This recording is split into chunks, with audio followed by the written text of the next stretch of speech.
Hello, this is Greg Brown, Superintendent of Abilene, Kansas Public Schools, USD 435. This presentation is a summary report for the July 11th, 2022 school board meeting. I want to begin by thanking you for taking a few minutes to be informed about our school system. Your support of our district is greatly appreciated.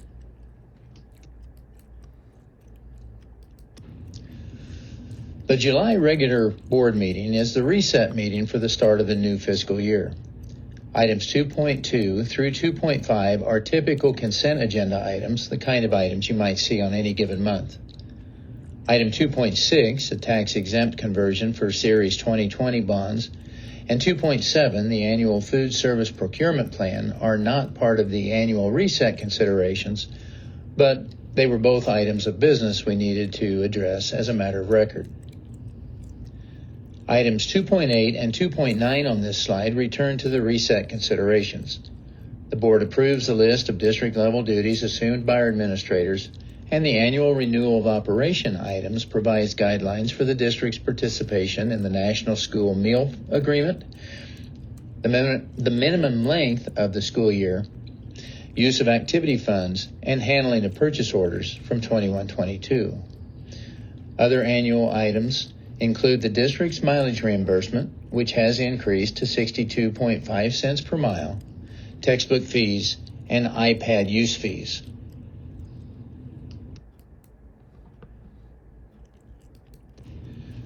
We would like to welcome Roger Lawrence to our middle school coaching staff. Derek Burns has told us Coach Lawrence is a basketball junkie who has coaching experience at Circle High School, Augusta, and Manhattan. We want to welcome Jessica Cambo as our new counselor secretary, and we also want to welcome the 4 new substitutes listed here.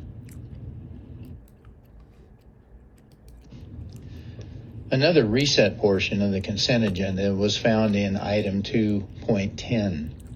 Most of these considerations are anchored in legal guidelines. Petty cash limits for each school are annually approved in July as well.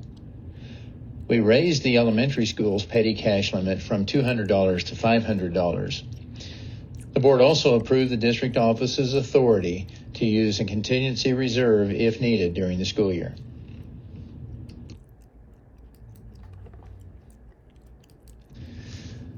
The final annual reset consideration is the board determining who will serve on various panels or committees. The appointments remained the same, with the exception of Megan Armstrong volunteering to help on the hearing panel if needed. Derek Burns and Angie Evans serve as representatives of the board on the Recreation Commission, and the board thought it would be good to begin receiving copies of the Recreation Commission meeting minutes to help them maintain an awareness of the decisions that are being made.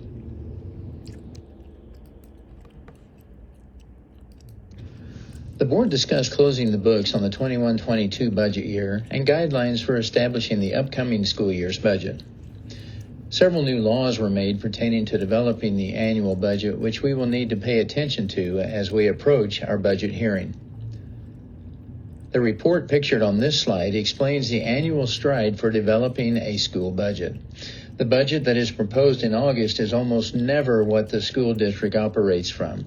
The preliminary legal max report we received from KSDE is more reflective of the district's actual budget. But the final audited legal max, which we do not receive from KSDE until June, reflects the real budget maximums for our district. This year's carryover for the 21-22 budget year was significantly lower than we have had in recent years. The economy has created some instability for our school budgeting, especially with respect to the special education co-op's inability to fill paraprofessional and some teaching positions. The district may need to consider some adjustments in staffing for the 23-24 school year if our district's enrollment is down this fall.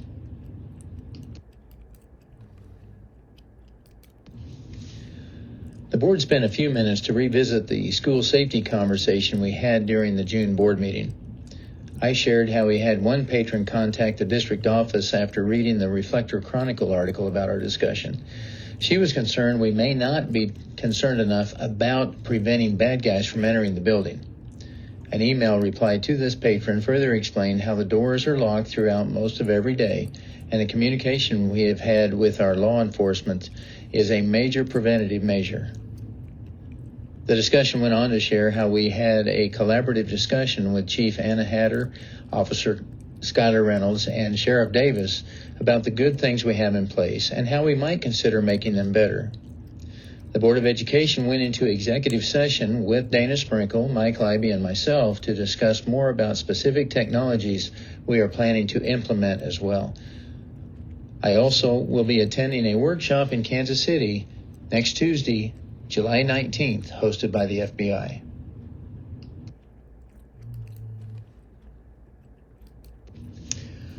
One of the more significant guidelines we have been mandated to follow since the spring of 2021 is announcing to the public if the district is intending to adopt a budget that will not remain revenue neutral. School districts always have and always will be very clear about the mill levy established to support the school district's budget. But if the assessed valuation for properties increases, as it usually will for healthy communities, the dollars paid in taxes will increase. It is virtually impossible to remain revenue neutral if the district develops a budget that provides for increases in compensation for our employees and handles inflation. The board will have a revenue neutral hearing about 15 minutes prior to the formal budget hearing we are planning to have on August 22nd or 23rd.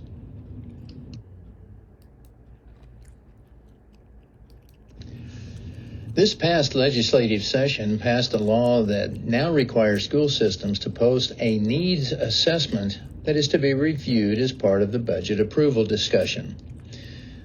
This requirement was made known to administrators throughout the state after school was dismissed for nearly everyone. Our administrative team has done a nice job of providing some information which we will summarize and post with the school budget.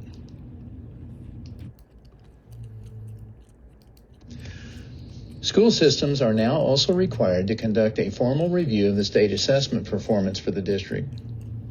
The review is then to be connected to the needs assessment. Dana did an excellent job of presenting our district state assessment performances later in the meeting. Her learning report will be used to meet this requirement.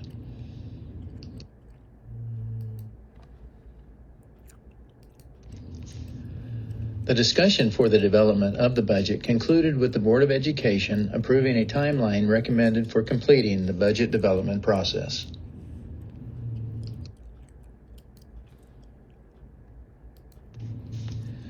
The Board of Education was informed how the teachers had begun the voting to hopefully ratify the agreement that came from negotiations. We had contacted Josh Peterson prior to the start of the board meeting to see where the process stood, and at that time there were 44 yes votes and 6 no votes. We estimated there would need to be about 54 yes votes to pass this. Since the BOE meeting, the teachers have received enough yes votes from returning teachers to allow the board to conduct a special board meeting on Monday, July 18th, to complete their portion of the process. Chris West shared with me how one of the teachers asked about the insurance premium. The district intends to cover any possible increase of premium up to 7%. This information was written in the negotiated summary, which is downloadable from the meeting packet.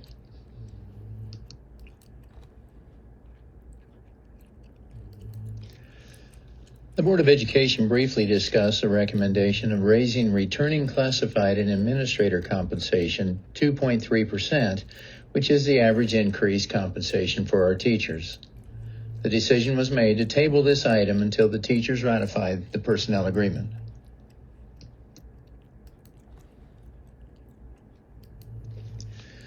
Dana facilitated a discussion about the history of the district's meal pricing, which led to a recommendation to increase the cost of meals for students during the 22-23 school year.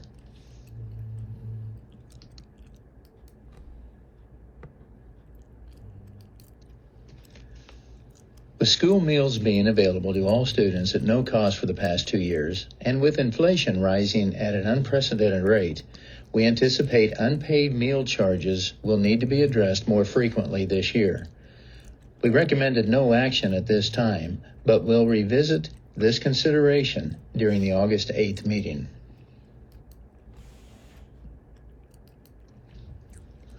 The school district received only one answer to our bid request sent out in June. Marshall Motors suggested 2 different vehicles, neither one of them fitting the parameters of the RFP. We will revisit the possibility of purchasing a van or 2 in September. We hope the prices of lightly used vehicles will come down by then.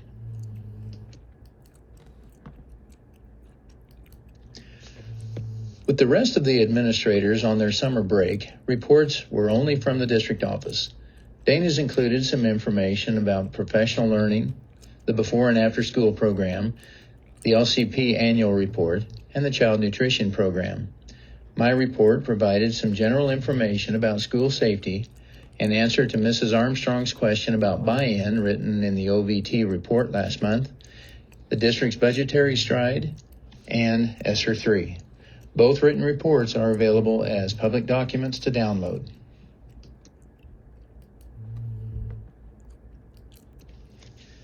Dana presented a learning report which focused on this spring's state assessments and the SABRS and MySABRS assessments through Fastbridge.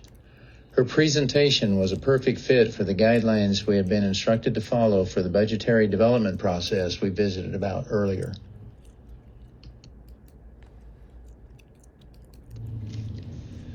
The legislators have instructed school systems to focus on the number of students who perform at levels 3 and 4 on the state assessments. The state school board has established the goal of having 75% of the students in the state reach level 3 and 4 on the reading and the math state assessments.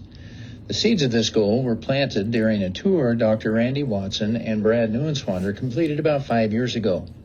They came to realize that most jobs will soon require at least a 2-year plan of study for entry-level positions.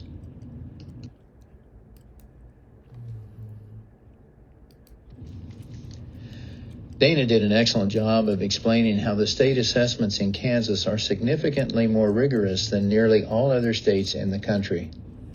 The Kansas assessments were initially designed to identify students at grade level if they reached level 2. The slide you are seeing here is comparing all states' assessment performance to their state's performance on the 8th grade National Assessment of Educational Progress. We can see how Kansas's high expectations are paying off for our students.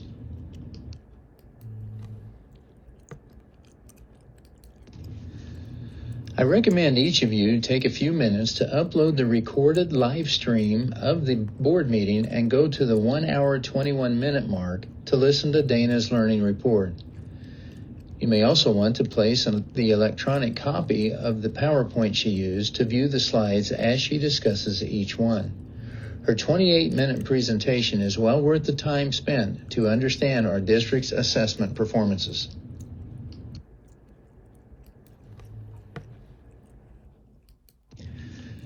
Dana also provided a brief explanation of the SABRS and MySABRS marks from Fastbridge and wrapped things up with the professional development implications of these data points. Again, the professional development considerations become part of the needs assessment information we will share during the budget hearing in August.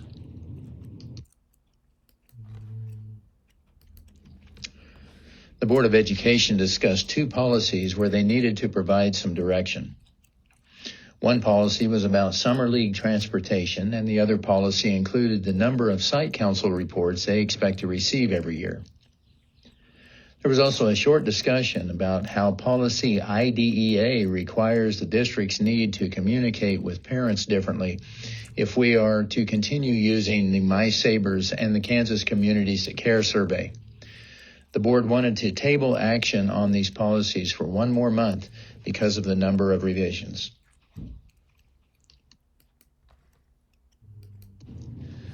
The Board of Education went into an executive session to discuss matters pertaining to individual employees. No action was taken after the session.